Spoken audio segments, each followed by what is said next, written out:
Hi guys, in this video we will see how to fix error no SIM card on your Samsung Galaxy and Android. If you are also facing such type of issue, here are the possible solution to fix this issue. Swipe down your Samsung Galaxy Android and tap on power button, and here you will find the option restart. So restart your Samsung Galaxy Android. This is the first and initial workaround you must apply to fix no SIM card error message if you are facing. After restarting, check whether your problem is resolved or not. If not, go to the next fixes. Again, swipe down of your Samsung Galaxy and tap on settings cog from the top right corner.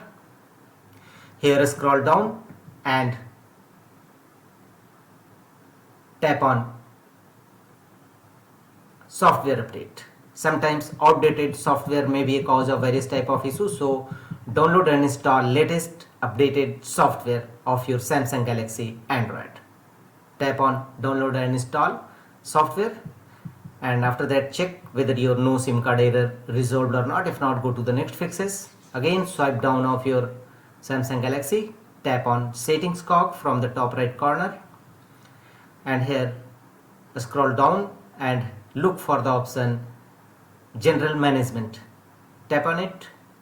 Here scroll down and at the bottom of the page you will find the option reset. Tap on it.